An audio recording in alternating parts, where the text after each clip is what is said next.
Estás en Foco con Darío Lopreite. Escuchanos en Ecomedios todos los viernes de 13 a 14.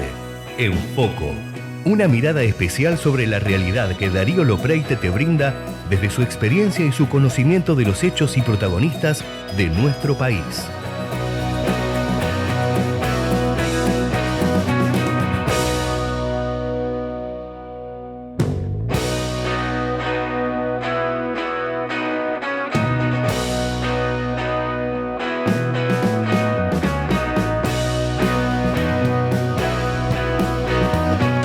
Tres minutos, aquí estamos arrancando nuestro enfoco de este viernes, el tercer programa.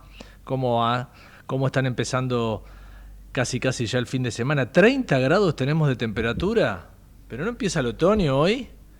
Hoy empieza el otoño, sí, así es, aunque los meteorólogos dicen que empezó el primero y hacen ahí un análisis más científico de la cosa. Tenemos 30 grados de temperatura, pero estoy viendo la sensación térmica. 32,4. Es decir, el veranito no se quiere ir. Esta es la primera conclusión. Aunque empezó el otoño, estamos empezando el otoño. Bueno, ¿de qué va el foco de hoy? A ver, vamos a poner nuestra lupa en dos temas que nos interesan profundizar. Son tal vez bastante extremos uno del otro, pero no importa. Este programa es bastante amplio, así que podemos charlar sobre diferentes cuestiones. Una tiene que ver con una fecha que es muy importante para los argentinos. El lunes que viene es feriado, 24 de marzo, 49 años de aquel golpe de Estado. La noche más larga empezaba aquel 24 de marzo. En mi caso era muy chiquito, vivía en Loma Negra, en Olavarría. Casi yo no viví nada de todo lo que después me fui enterando, ¿no? Como todos, de lo que pasaba en este país. Ya estaremos charlando de eso, vamos a analizarlo, vamos a buscar alguna conclusión acerca de lo que ha sido este 24 de marzo de 1976 y de lo que es hoy, ¿no? Porque, por ejemplo, el gobierno va a sacar un comunicado, un mensaje el mismo lunes donde habla de verdad y justicia completa. Y después nos vamos a meter en foco, vamos a poner lo que es la belleza, la estética, cómo nos cuidamos, quiénes nos cuidan, por dónde pasa la belleza de hoy, el estereotipo de mujer bella o de hombre bello. Vamos a estar charlando también de eso, una cuestión que me parece interesante en estos tiempos, ¿no?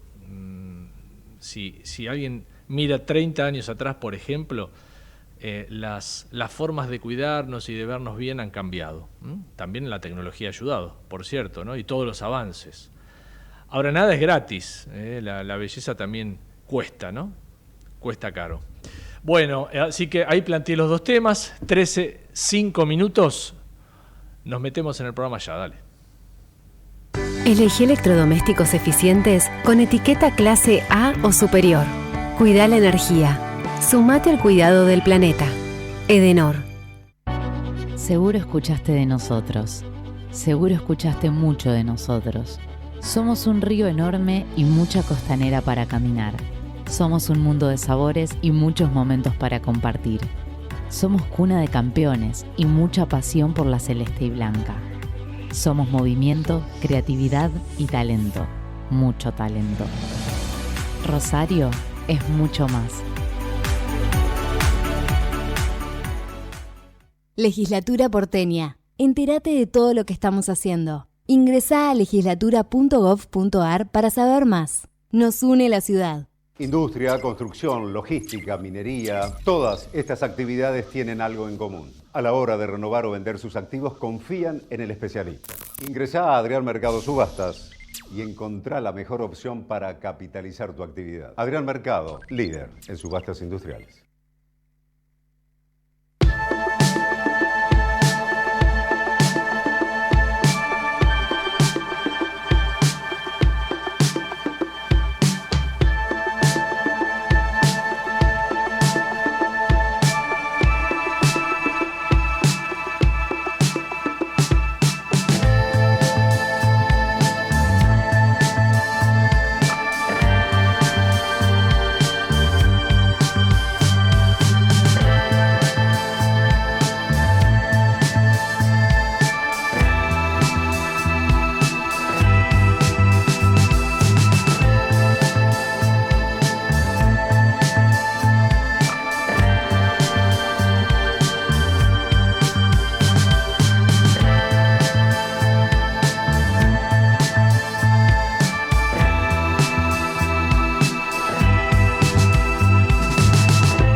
13:09 minutos, nuestro primer entrevistado ya está en línea.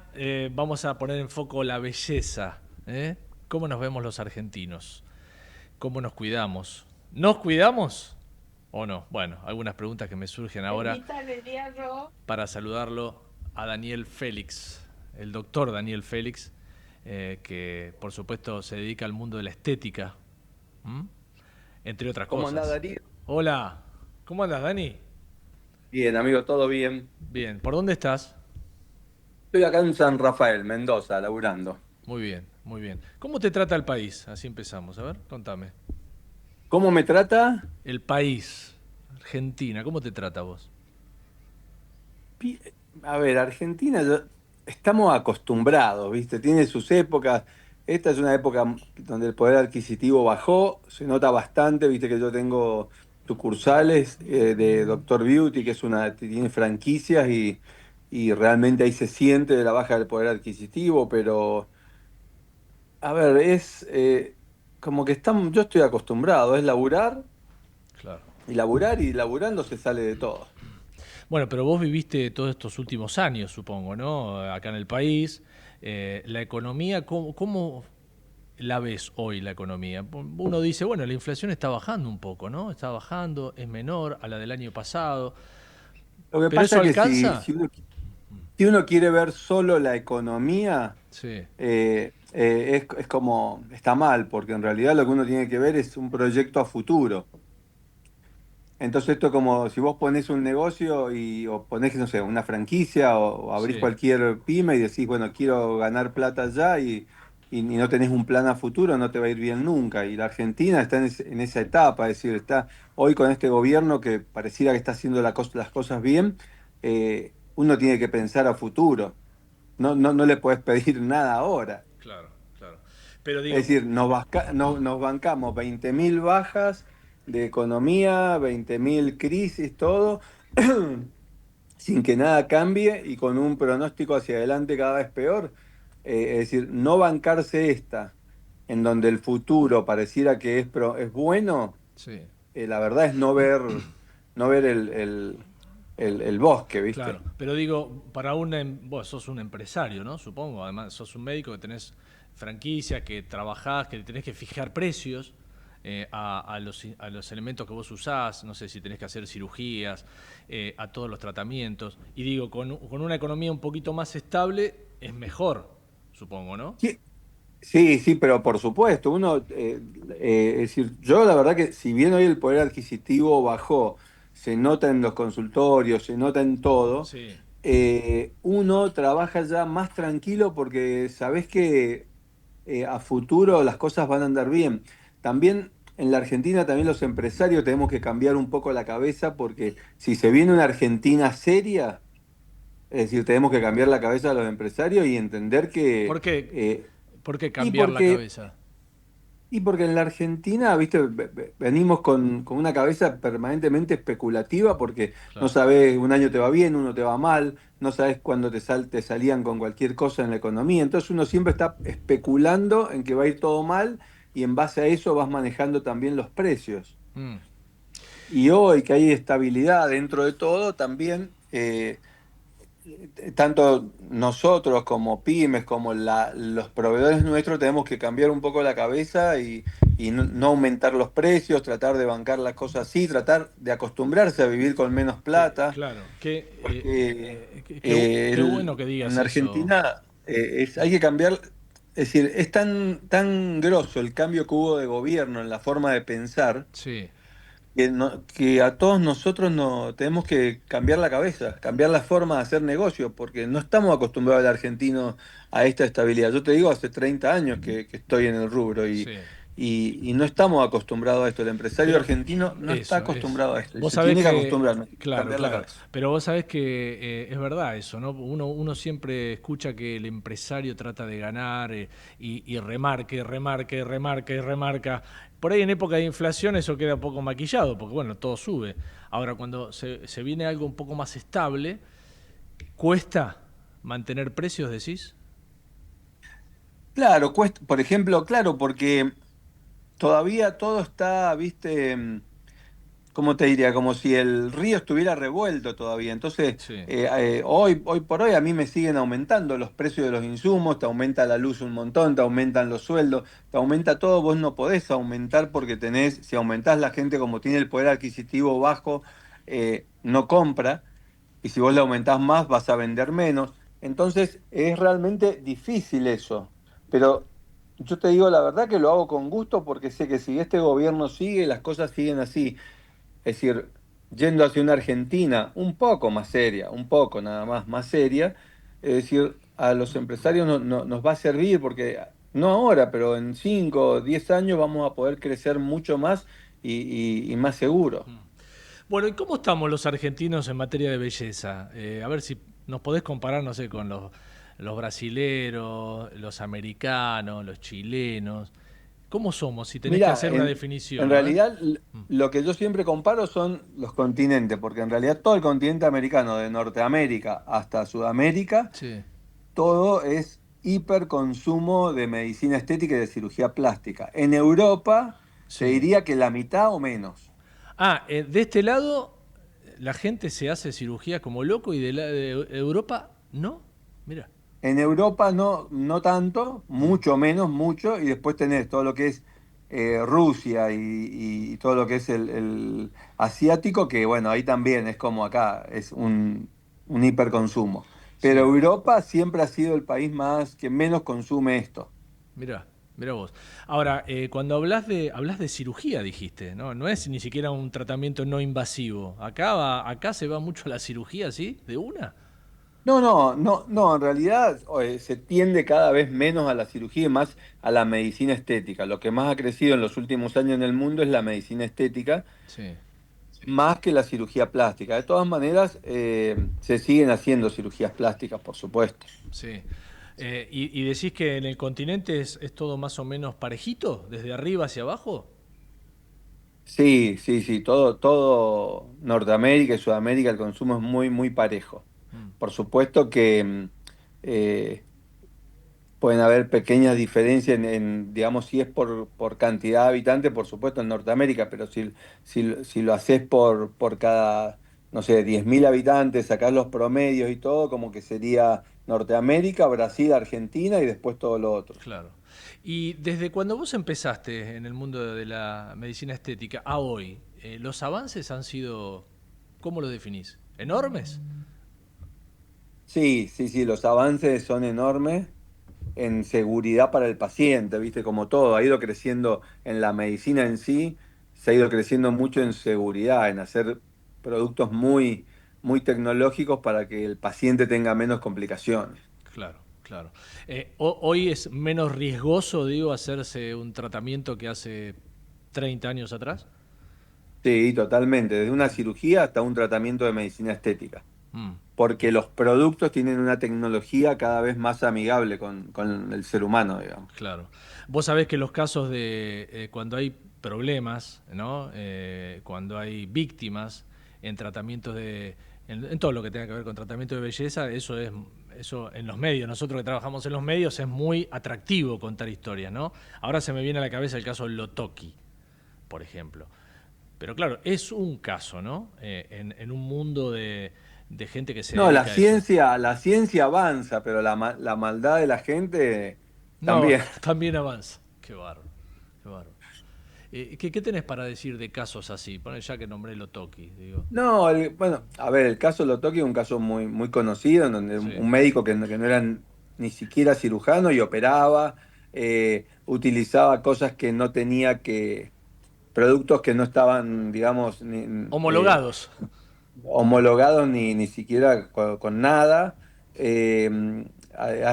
Hacía todo. Lotoki en realidad es un médico que no hacía las cosas bien. Claro. Y entonces, bueno, tuvo la cantidad de problemas que tuvo y lo peor, todo lo que le pasó a sus pacientes, ¿no? Sí, tremendo, Y lo tremendo, que le ¿no? sigue pasando. Claro, porque. Pero yo siempre, lo que no deja de sorprenderme es que Lotoki en su máximo momento de que en todos lados se decía lo que él Eso. hacía, Sí. los pacientes contando cómo habían quedado, todo lo que tenían que sufrir, todo, y la gente igual iba a tratarse. Increíble. Porque El, los- la gente busca que le digan, si nosotros trabajamos con los complejos de la gente, entonces el que tiene un complejo quiere que se lo resuelvan sí o sí, entonces vos aunque le digas, yo en mi consultorio digo siempre, me jacto de decir más no que sí, porque la mayoría de los pacientes te pide cosas que no se pueden hacer y vos le decís, no, eso no se puede hacer, es riesgoso, no te lo tenés que hacer. Claro, Bueno, no para hasta conseguir a alguien que se lo haga. qué bárbaro. Es para un Y psicólogo, entonces ¿no? ahí vienen las complicaciones. Ahora, Lotoki era mediático, ya que estamos con el caso, ¿no? Era mediático, y eso me imagino que, digo mediático al principio, no cuando se empezó a hablar mal de él. Eso lo hacía que la gente le llegara, ¿no? Si uno de ustedes se convierte en médico, empieza a circular por los medios, ¿eso ayuda? Sí, Porque... lamentablemente, viste, cuando se le dice a alguien mediático, es como que le decís que está mal lo que hace. Sí, Y yo siempre que he estado en los medios toda la vida, yo creo que nosotros como médicos, si somos responsables como médicos y responsables en el caso este de ser mediáticos y poder comunicar, sí, es algo buenísimo para la gente, porque si vos podés comunicar bien, comunicás con la verdad, por a los supuesto, pacientes los ayudás un montón. claro. Pero por supuesto, también podés tener un montón de gente en los medios que comunica con mentiras, cualquier tipo de periodistas también. Así es. Entonces, eso ya es engañoso y trae otros problemas. Y bueno, en este caso era lo mismo. Doctor Félix, ¿qué hay hoy? ¿Qué es lo novedoso hoy en materia de belleza? Y, a ver, hoy como te decía, principalmente la medicina estética. Y dentro de la medicina estética, hoy te diría que hay tres cosas que hacen furor. Los bioestimuladores, que son productos que se inyectan en la piel y generan mucho colágeno. Sí. Los hilos tensores, para tensar la piel y dar resultados parecidos a un lifting sin cirugía. Y tercero, lo más novedoso que hay es un producto que se llaman exosomas, que son como células madres que rejuvenecen la piel. Ah, mira. ¿Y eso cómo se aplica? Se aplica nosotros lo aplicamos con láser, que es la mejor tecnología para aplicarlos, pero también se puede aplicar con agujas Con o agua. con microagujas. Sí. ¿Esos son tratamientos costosos? Todos los tratamientos de medicina estética son costosos, pero en la Argentina somos el país más barato de toda Norteamérica y Sudamérica, el país más barato donde está la medicina estética. Y que tiene buen nivel, ¿no? Y tenemos muy buen nivel. El Claro, mismo nivel que en cualquier otro lugar, claro. o superior, porque trabajamos mucho, con mucha experiencia, y seguimos siendo los más baratos. Sí. Yo escuché eso de los tours que vienen a hacerse cirugías acá, por ejemplo, a Buenos Aires, ¿no? Y Argentina, viste que se dice, ahora es verdad que está muy cara, yo hace poco estuve en Miami, realmente está mucho más barato Miami, Sí, pero todo lo que es medicina estética y cirugía plástica sigue siendo más barato en la Argentina que cualquier otro país. claro. Una Por cosa, ahora, sí, por ahora, si no, sí. yo ya lo vengo diciendo, si nos transformamos en un país serio, todo esto que nosotros hacemos de medicina estética y cirugía plástica va a ser cada vez menos accesible. Mm.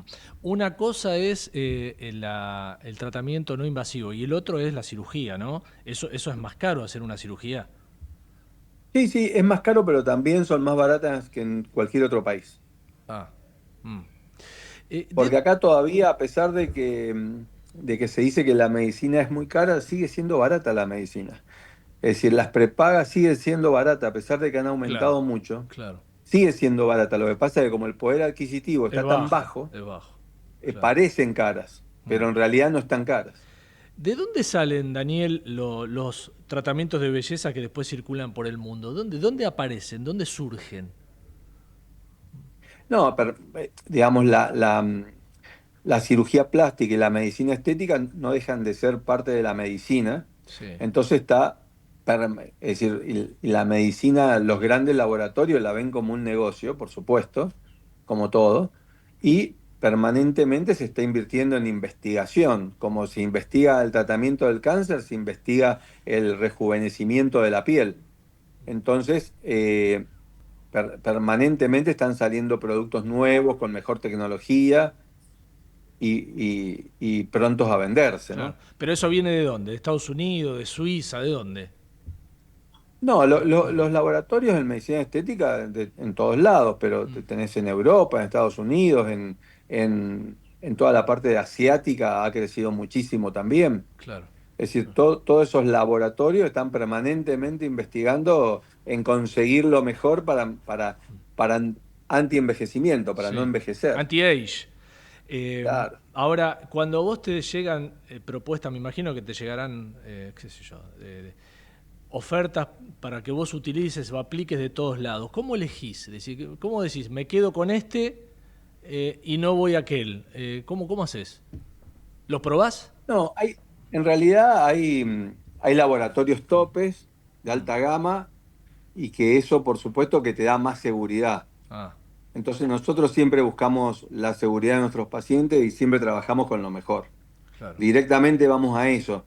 Después, más bien, yo por ejemplo hago una sola vez al año hago un congreso internacional en donde voy, veo todo lo último que llega, Sí. rescato lo más interesante y lo pruebo conmigo primero.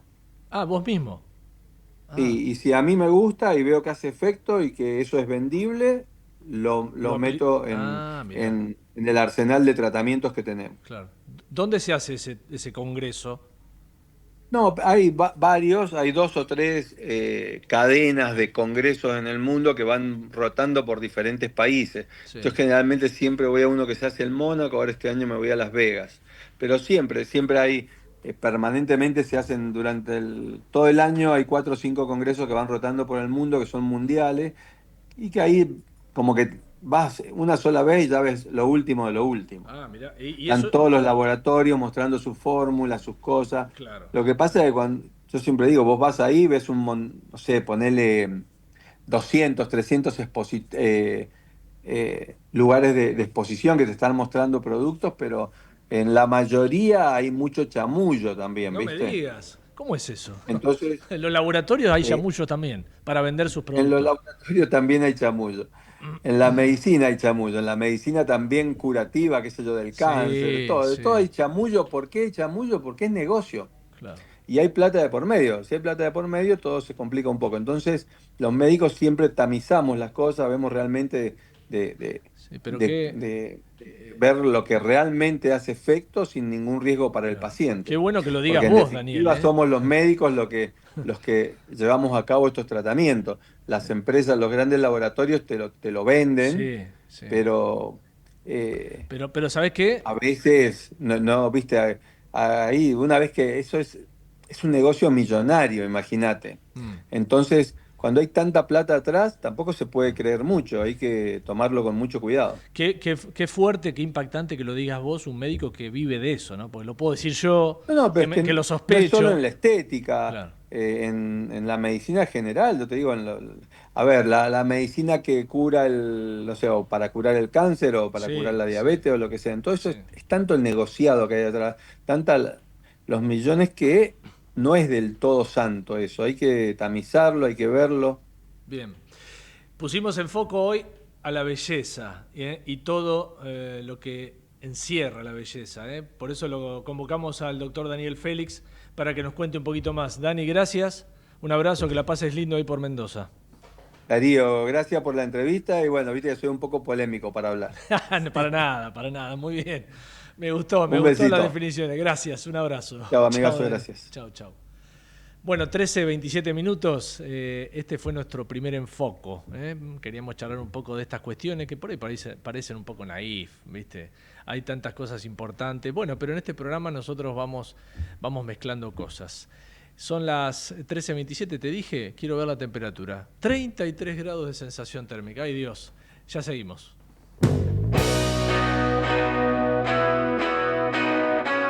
En Foco, con Darío Lopreite, los viernes de 13 a 14.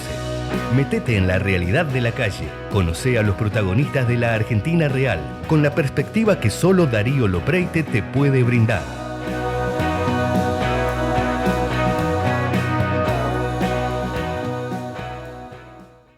Ecomedios.com AM1220. Estamos con vos. Estamos en vos. Informate en ecomedios.com. Seguinos en TikTok, @ecomedios1220. En Foco. Seguí nuestros contenidos más relevantes en redes sociales de @ecomedios1220 y @Darío Lopreite en X. También @Darío Lopre en Instagram.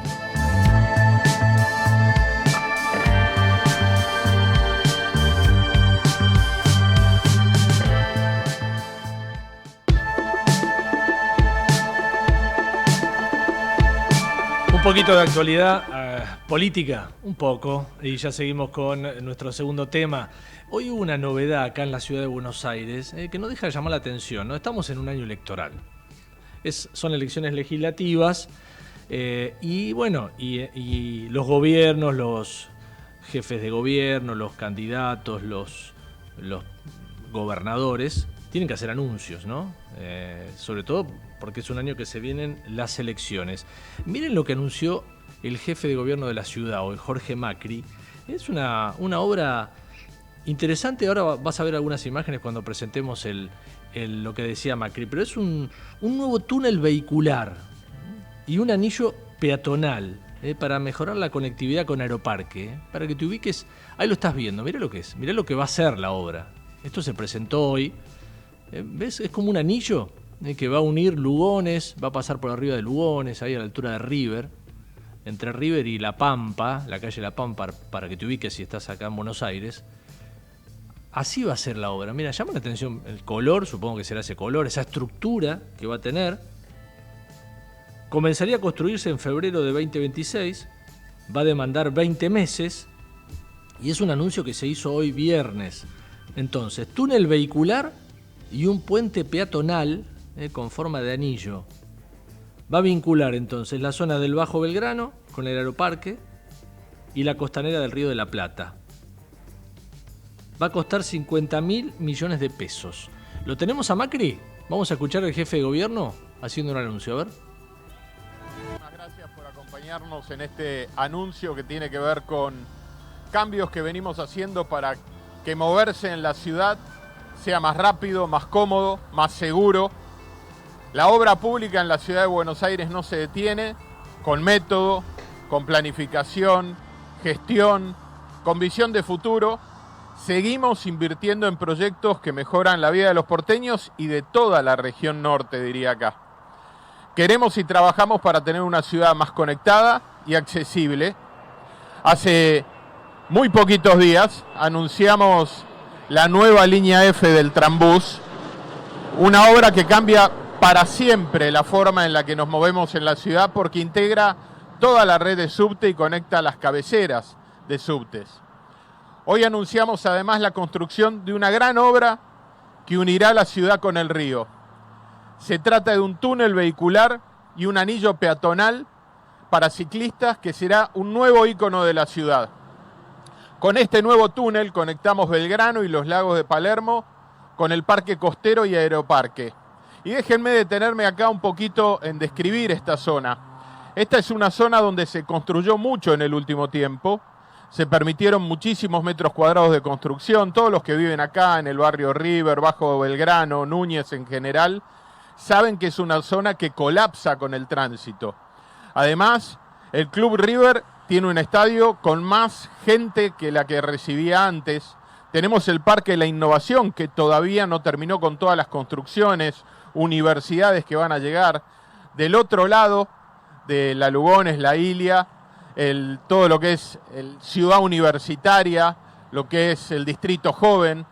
Entonces, esta obra viene a solucionar muchos de los problemas que esta zona ya está sufriendo, que es una zona que está colapsada de tránsito. Y con todo lo que se va a seguir construyendo todavía más. Entonces, estas obras probablemente deberían haberse hecho hace algún tiempo como forma de prevenir todo este crecimiento de la ciudad. Pero hoy estamos dando un paso más en este objetivo de tener una ciudad sin barreras. Por eso invertir mirando a futuro, teniendo en cuenta las consecuencias que el desarrollo tiene, es tan importante. En hora pico te vas a ahorrar más de la mitad de tiempo en llegar desde La Pampa y Alcorta a Aeroparque, evitando el rulo ahí de está Parque, ¿no? Entonces el jefe de gobierno de la ciudad dando algunos detalles de esta obra, que por lo menos va a ser, yo digo, viendo las imágenes, ¿no? Todavía ni se empezó a construir, distintiva, ¿no? Diámetro de 140 metros, perfilándose con ese color, con esa estructura, perfilándose como una obra, como un ícono de la ciudad de Buenos Aires. Vamos a ver cómo queda. La idea es, como ahí decía Macri, es tratar de hacer más rápido y aliviar un poco el tránsito en toda esa zona, el peatonal y también el tránsito vehicular. Ya que estoy con la ciudad, digamos un par de cositas aquí de la ciudad de Buenos Aires, donde hace algunas horas nada más se presentaron las alianzas para las elecciones legislativas que se vienen. La ciudad las hace antes, ¿te acordás? Y acá hay un par de particularidades que hay que decir, ¿no? Acá en la ciudad, La Libertad Avanza, que es el gobierno nacional, y el PRO van a ir separados. Ya se anunciaron, cada uno presenta su alianza. A las elecciones legislativas que vienen van separados. ¿Pero qué ha pasado con todas las conversaciones, las milanesas que comieron entre Macri y Milei, toda la onda que había entre los dos? ¿Para qué? Para que en la ciudad vayan separados. Ojo, yo, a ver, no pertenezco a ninguno de los dos partidos, pero digo, ojo, porque el peronismo va unido. El peronismo va a ir unido acá, es una alianza grande. Ojo.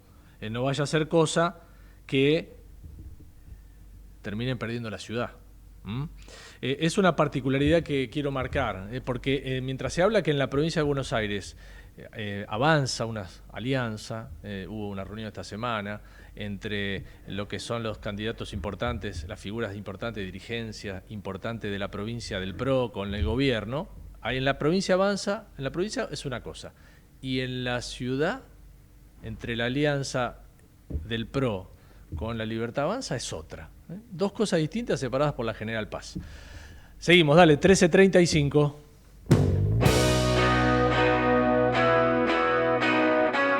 Estás en Foco con Darío Lopreite. Escuchanos en Ecomedios todos los viernes de 13 a 14. En Foco, una mirada especial sobre la realidad que Darío Lopreite te brinda desde su experiencia y su conocimiento de los hechos y protagonistas de nuestro país.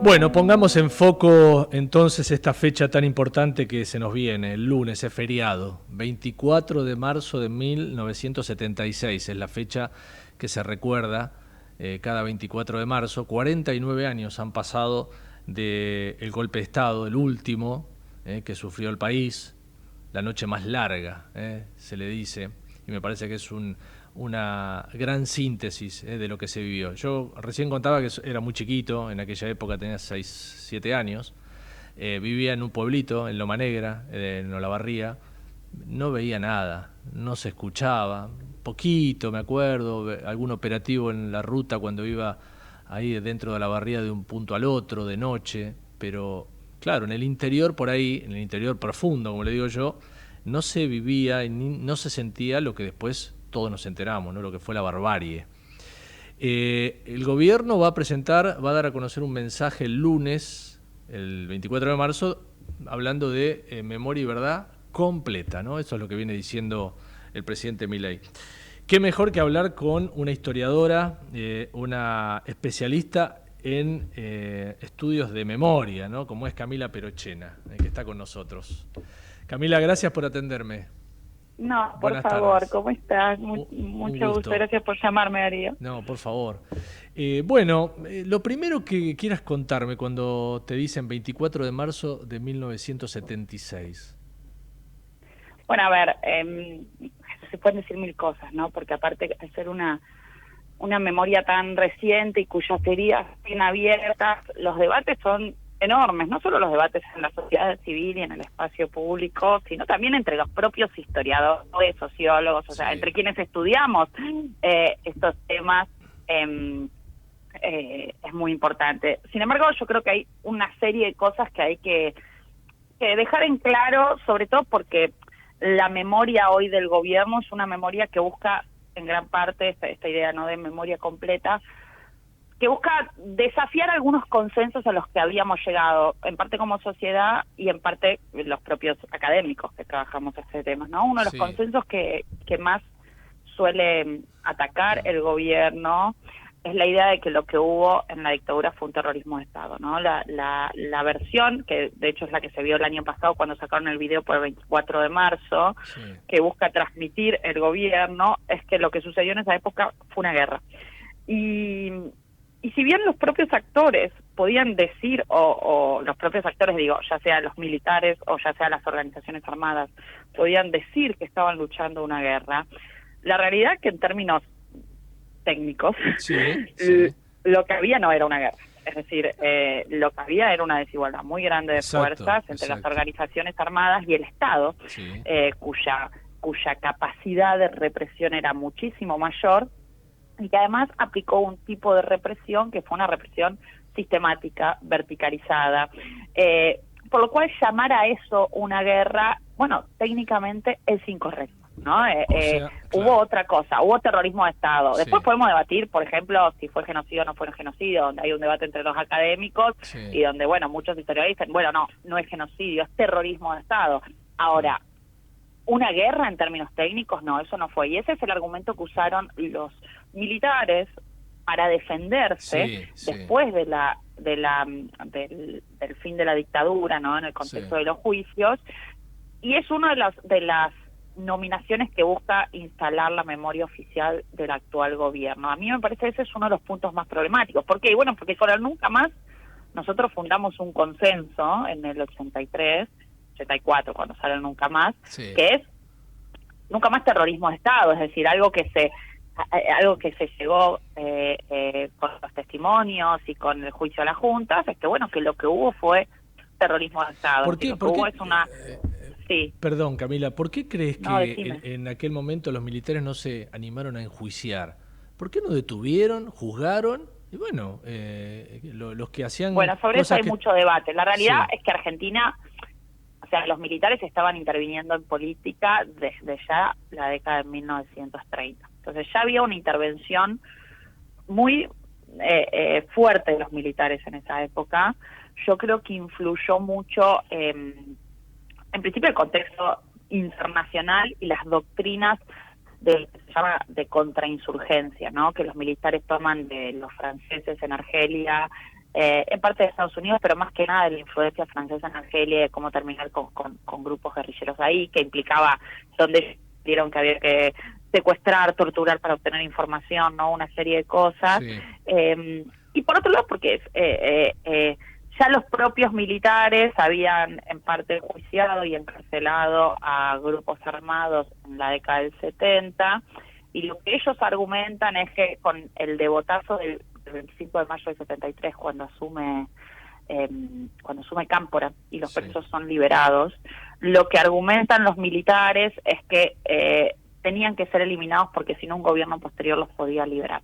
¿Qué argumentación lo cual liviana, es un argumento, ¿no? Por supuesto, claro, por supuesto.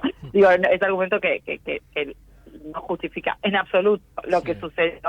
Yo diría que también se había llegado, o lo que dicen algunos historiadores que estudian estos temas, a un nivel de revanchismo dentro de las propias fuerzas con la espiralización de la violencia, bueno, que llevó a tomar esa serie de decisiones, ¿no? Digo, son muchos factores que explican esto.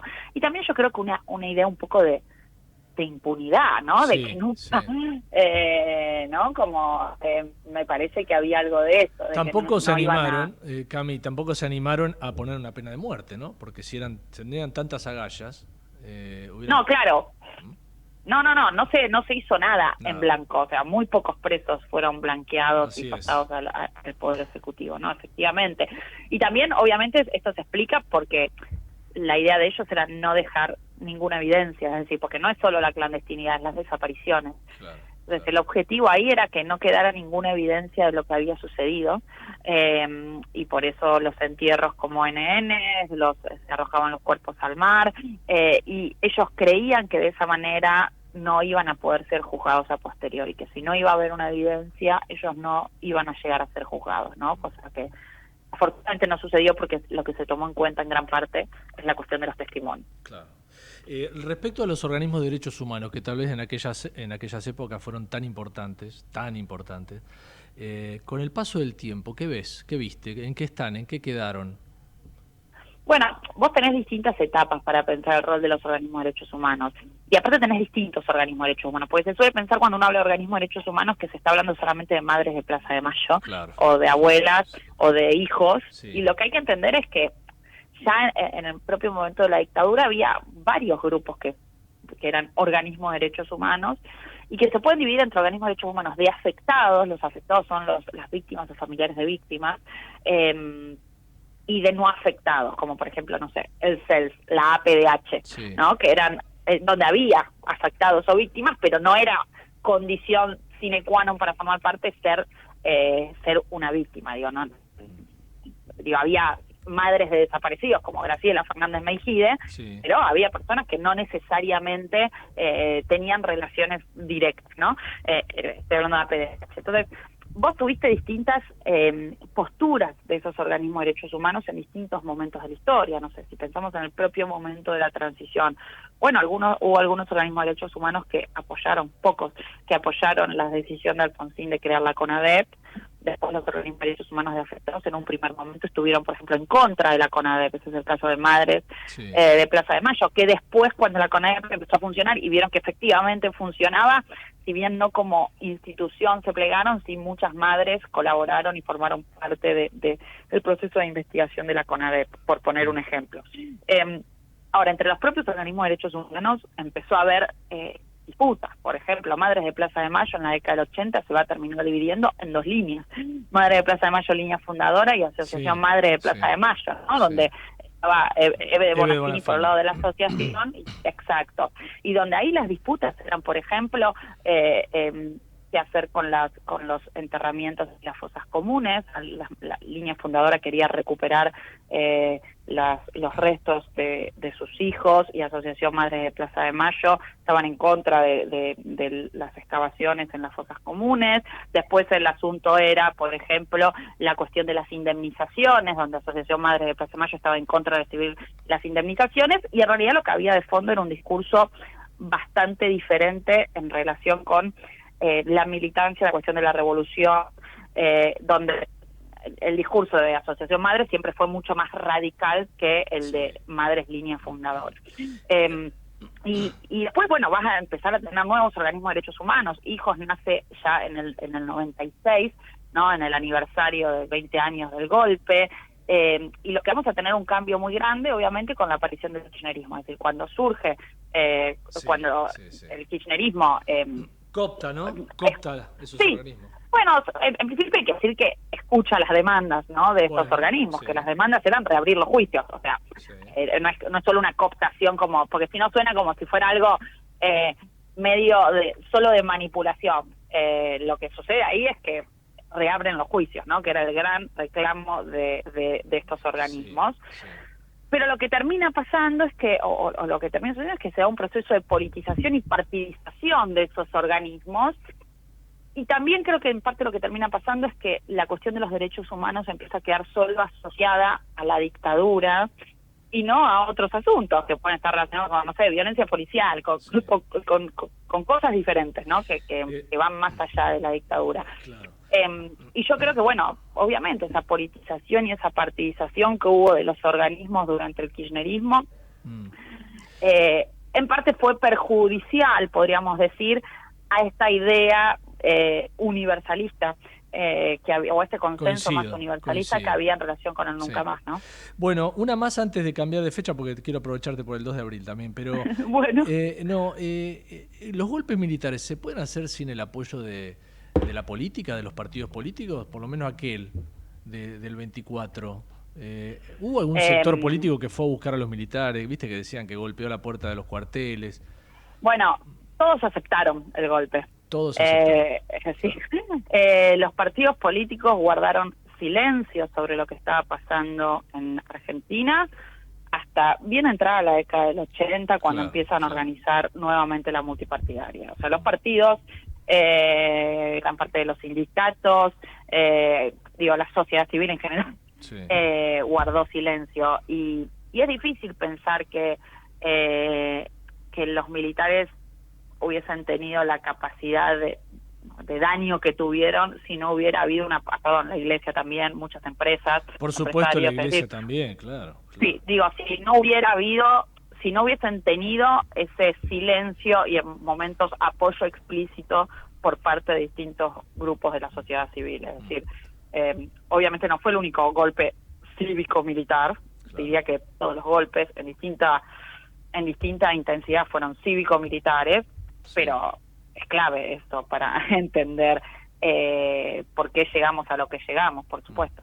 Bueno, Camila, te llevo al 2 de abril, que está cerquita, es una fecha muy importante también para el país. ¿Podremos recuperar las islas en algún momento? ¿Qué pensás? No, eso la verdad que yo soy historiadora, así que futuróloga no tengo idea. Lo que sí diría en relación con lo que veníamos hablando es que las islas o la guerra de Malvinas, diría, es una de las memorias más incómodas que hay en nuestro país. Y es una memoria incómoda porque es una guerra que perdimos por una causa justa, pero cuya derrota es lo que posibilitó tener la transición que tuvimos, que es una transición por colapso, donde las Fuerzas Armadas no pudieron imponer las condiciones de la transición, y por ende donde las Fuerzas Armadas pudieron ser juzgadas. Y por supuesto que la decisión de Alfonsín en llevar a los militares a juicio, que de hecho ahora se cumplen 40 años de los juicios, es muy importante, pero eso no hubiese sido posible si no hubiesen sido derrotadas en la guerra de Malvinas, ¿no? Entonces, para mí, pensar Malvinas siempre genera cierta tensión y cierta incomodidad. Es una guerra declarada por unas fuerzas armadas que estaban violando derechos humanos acá. Muchos de los militares caídos eran violadores de derechos humanos, habían torturado acá en Argentina. ¿Cómo recordás a esas personas? Las tenés que recordar, ¿no? Esto son todos debates que se generan, ¿no?, en la sociedad en relación con la memoria de Malvinas. Y otra vez acá la gente fue a la Plaza de Mayo, ¿te acordás cuando fue la invasión? Es decir, la gente al principio apoyó, ¿no? Totalmente, confundida, no sé qué, mal informada. Fue un apoyo unánime, sin ir más lejos. Montoneros desde el exilio apoya la recuperación de Malvinas. Digo, hasta los sectores que estaban siendo víctimas de la dictadura apoyan la guerra de Malvinas. Es decir, todo se nacionalizó, porque ahí lo que supieron tocar es una fibra muy muy profunda de la sociedad argentina, que desde la década del 30 venía siendo educada en relación con Malvinas, ¿no? Con planes de estudios donde Malvinas no se habla desde 1833, que es cuando llegaron los ingleses, no. Malvinas se convierte en una causa nacional donde la gente, donde la sociedad civil empieza a estar involucrada en el siglo XX en realidad, pero bueno, ya para 1983 todos habían escuchado en la escuela hablar de Malvinas, escuchado canciones de Malvinas, ¿no? Entonces la sociedad ya era malvinera en ese contexto. Estamos charlando con Camila Perochena, qué gusto nos dimos, porque queríamos meternos un poco en la historia, poner en foco una fecha muy importante que viene ahora el lunes, y aprovechamos para hablar también de Malvinas, que se cumple el aniversario el 2 de abril. Camila, muchas gracias por atenderme. Un placer. Igualmente, nos vemos. Nos vemos. Un beso grande. Chau. Gracias. 13:51 minutos. Pusimos en foco este tema, que también es un tema impactante. Yo no sé si los chicos hoy, los jóvenes, se le dan bola. 24 de feriado, qué bueno. No sé si se le da bola hoy. Los jóvenes le dan tanta bola o le prestan atención a lo que es una fecha. Claro, para los jóvenes, los que hoy tienen 20 años o un poquito más, qué sé yo, por ahí les queda lejísimo, ¿no? Me quedaba lejos a mí. Imaginen a ellos, gente joven que ha crecido viviendo en democracia. Mirá lo que te digo, crecieron viviendo en democracia, y eso ya es un paso adelante tremendo. Aquel que todavía hoy vive y le tocó vivir en aquella época, sobre todo el que la pasó mal, el que fue detenido, el que tuvo que irse del país, ¿no? A esa gente, ¿cómo le sacas de la memoria lo que vivió aquel 24 de marzo? Gracias a Dios eso ya pasó, y creo que los argentinos aprendimos, ¿no? Hemos aprendido la lección. Nada de este tipo de maniobras nos va a salvar como país, ¿eh? Bueno, 13:53, nos queda un ratito de programa, dale. Auspiciaron en Foco. Elegí electrodomésticos eficientes con etiqueta clase A o superior. Cuida la energía. Sumate al cuidado del planeta. Edenor. Seguro escuchaste de nosotros. Seguro escuchaste mucho de nosotros. Somos un río enorme y mucha costanera para caminar. Somos un mundo de sabores y muchos momentos para compartir. Somos cuna de campeones y mucha pasión por la celeste y blanca. Somos movimiento, creatividad y talento. Mucho talento. Rosario es mucho más. Para ser competitivo en la industria es necesario contar con una flota de vehículos acorde con los tiempos que corren. Por eso, a la hora de renovar el parque automotor, piense solo en el especialista. Adrián Mercado, líder en subastas industriales.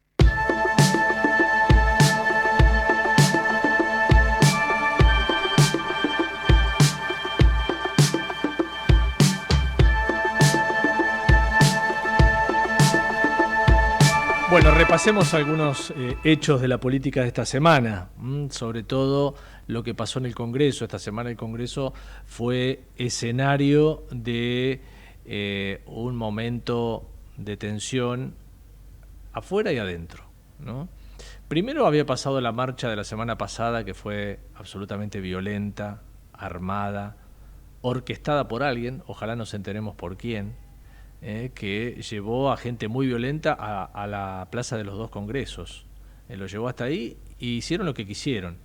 Pregunta para la seguridad del país, ¿no? ¿Cómo es tan fácil llegar, traer armas o romper una plaza y empezar a tirar piedras? Fue muy fácil el otro miércoles. Este miércoles que pasó, la situación cambió abruptamente, ¿eh? Se armó un operativo tal vez un poco más serio. Se actuó en prevención, cosa que el miércoles pasado no había pasado, y evidentemente la marcha que vimos este miércoles fue absolutamente normal, como debe ser una protesta. Por supuesto que tiene que haber protestas. Estamos en un país democrático, cualquiera puede protestar, cualquiera puede reclamar.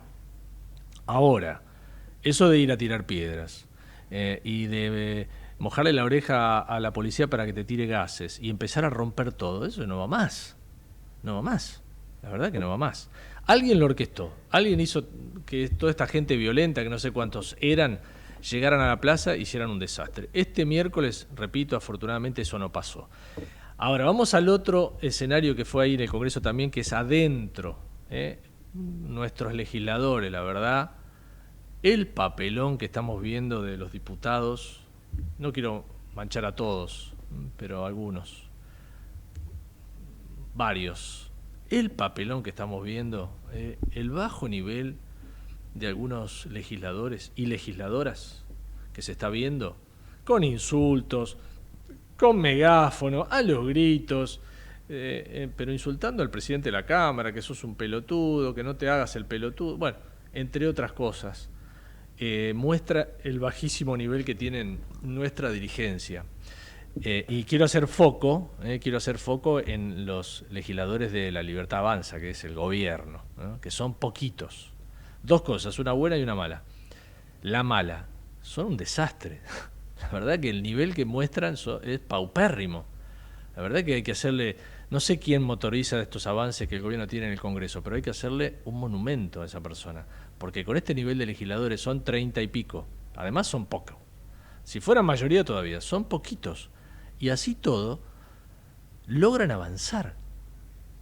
Logran sacar proyectos. Es decir, hay una parte del gobierno que maneja la estrategia política que la verdad me saco el sombrero porque con tan poquitos legisladores y con este nivel tan malo que tienen, es un milagro. Como el gobierno ha sacado leyes tan importantes como la de esta semana, ¿no? La de apoyar un DNU, un decreto de necesidad y urgencia que hace que el gobierno pueda avanzar en el acuerdo con el Fondo Monetario. 30 y pico de legisladores tenían nada más, necesitaban 129. ¿Cómo llegaron a 129? Y bueno, viendo lo que hemos visto con el nivel que tienen estos legisladores, evidentemente la negociación va por otro lado. Pasará por Casa de Gobierno, por Franco, que es el jefe de gabinete, por ahí, tal vez. Lo bueno es esto, ¿no? Dije lo malo y digo lo bueno, que el gobierno logra avanzar con poquitos legisladores, con menos senadores, y logra avanzar y logra sacar proyectos realmente que son muy interesantes. Los datos del tiempo te lo cuento después, separamos y nos despedimos, dale.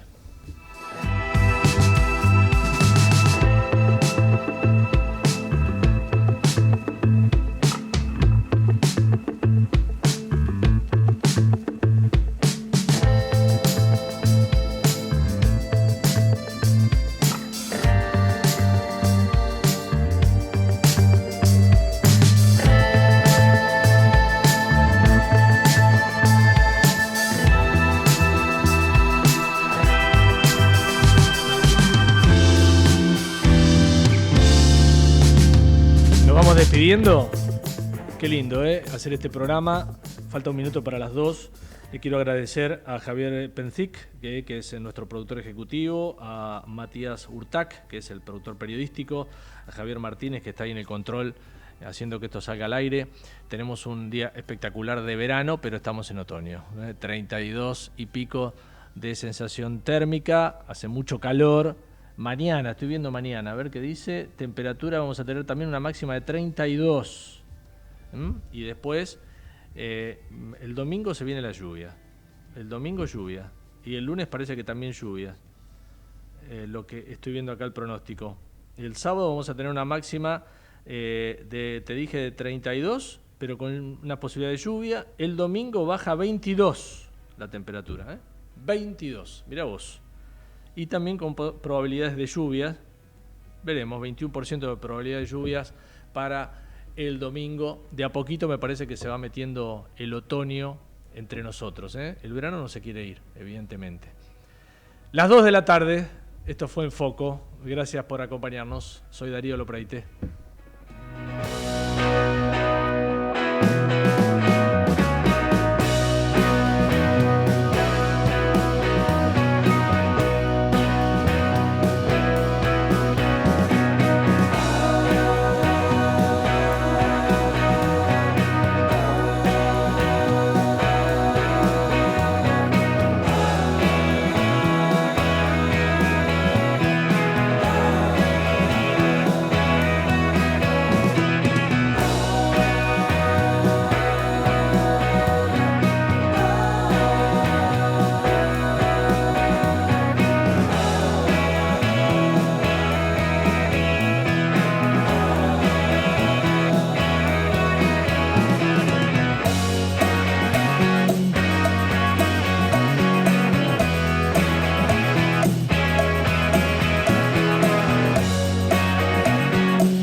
Desde Buenos Aires, transmite LRI 224, AM 1220, Ecomedios.